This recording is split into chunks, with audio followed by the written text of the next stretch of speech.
Good morning, students. This is the second video of the chapter Political Parties. And this video has been made for class 10th. Now, in this second video, we are going to discuss a subtopic that what type of party should we have? Whether uni-party system or single-party system or dual-party system or multi-party system. So we have to understand or we have to discuss that which party system is the best one among three different political party system. So basically here in this video we are going to discuss about the political system that is best for our country.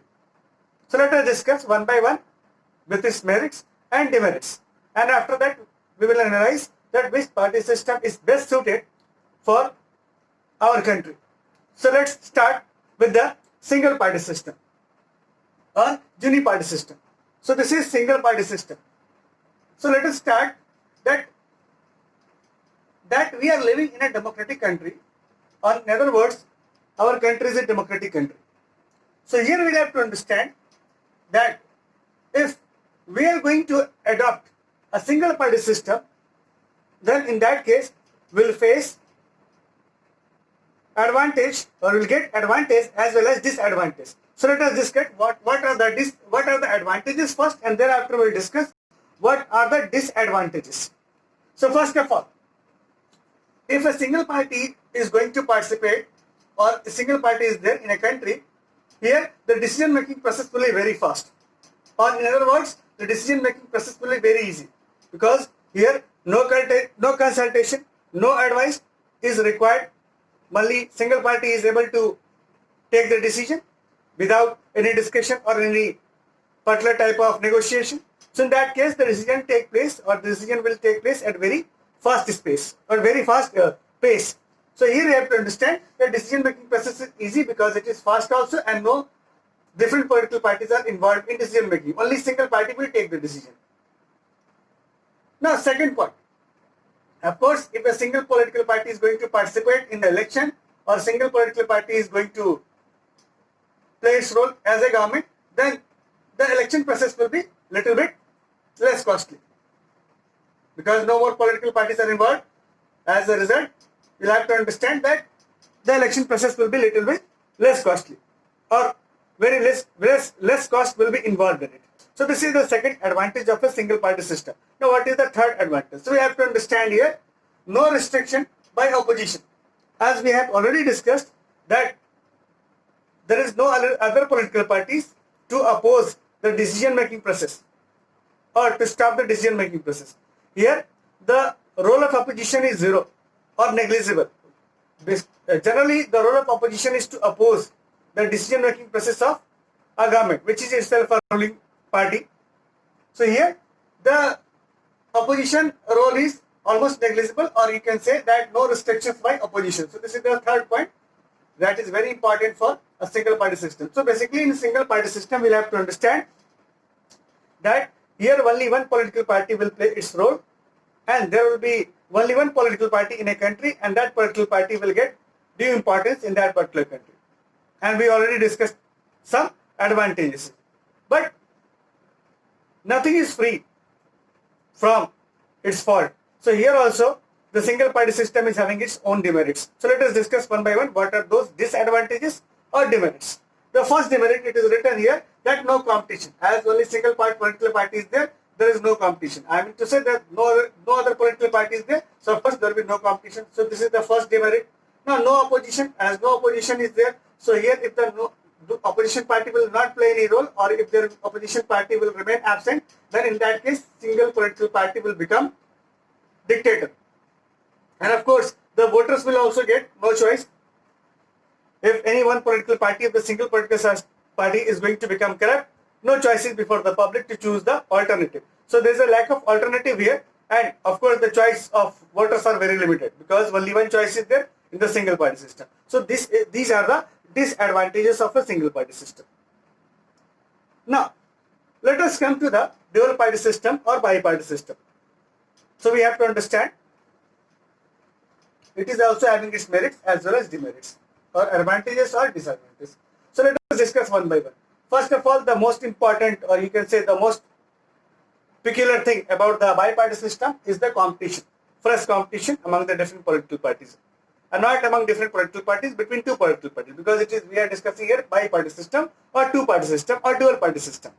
So basically here, two different political parties will play its role in the country, and there will be fresh competition. Like suppose two political parties, major political parties are BJP and Congress. So here competition will take place between two political parties.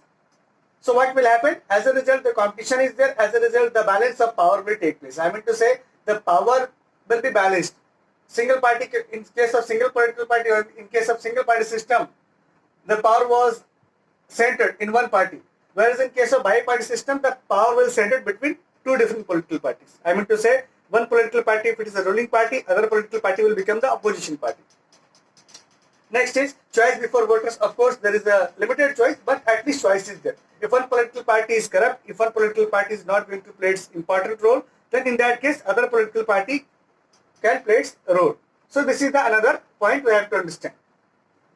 Now, easy to manage election by Election Commission of India. It is also very easy to understand that here, as the only two political party is there and they are going to participate in the election, so it is very easy to manage the election process by the Election Commission of India. So here, Election Commission of India will get advantage to manage the election system as the particular part in the particular country, the bi-party system is there. So basically, we are assuming that if any country is having the bi-party system, what will happen? What are the advantages and what are disadvantages? So we have to understand in this context. Okay. Now come to the disadvantages of the dual party system or bi-party system. What are those disadvantages? So first point is written here that if both political parties are corrupt, suppose two-party system is there and both political parties are going to become corrupt, then what is the third alternative? There is no third alternative, or third option is absent. So in that case, the public will not get the third choice. So this is another disadvantage.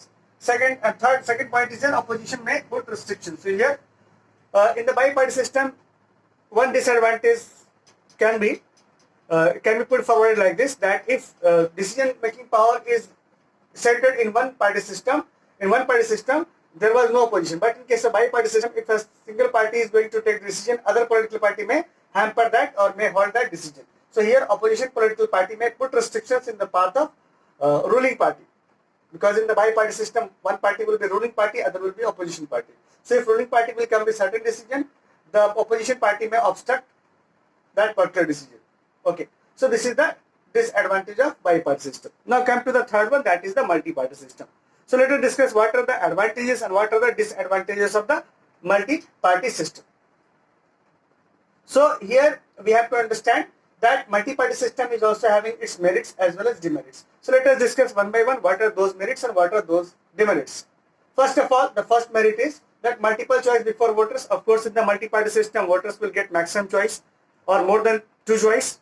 It is having 3, 4, 5 choices. So if any political party will not play its role in a proper way, or if any political party will become corrupt, then choices are there before the public. Public may opt any political party and the political party can be chosen as a government. Okay. Now third one is coalition alliance can be formed. Of course, in the multiple party system, different political parties may come together and they can form an alliance. So it is another type of power sharing that can be done in the multi-party system. So basically you have to understand that in the multi-party system, power sharing can be done easily.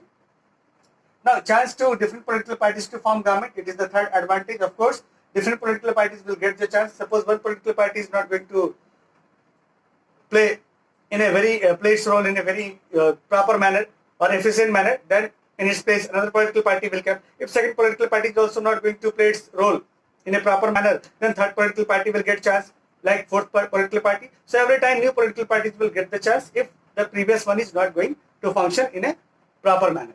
So these are the advantages. Now come to the disadvantages also. Of course, as many political parties will come together, they will participate in the election. So it will be very difficult for the Election Commission of India to manage it. So it is very difficult to manage by Election Commission of India. And of course, as more political parties will get involved in the election, the process will become very difficult as well as costly. So here election procedure is very costly, and of course the multiple party system is going to pose challenges before the Election Commission of India also in terms of corruption also. So these are the disadvantages of the multi-party system. So far we discussed the single party system, bi-party system, and multi-party system. So can we tell that any political party is the best suited for our country? In our country today, we are facing the multi-party system. There was a time we were having the bi-party system, and before that, when we got independence, Congress party was there. It was made dominating party. So India is a country, and it is a unique country because it has faced all the different phases. And now today we are having the multi-party system, and we are knowing the consequences of multi-party system. So any political party system is not bad or good in itself. It depends on the use of that, on the use or usability of that country, how that country is using that particular system for its betterment. So this is all about this topic. Thank you so much.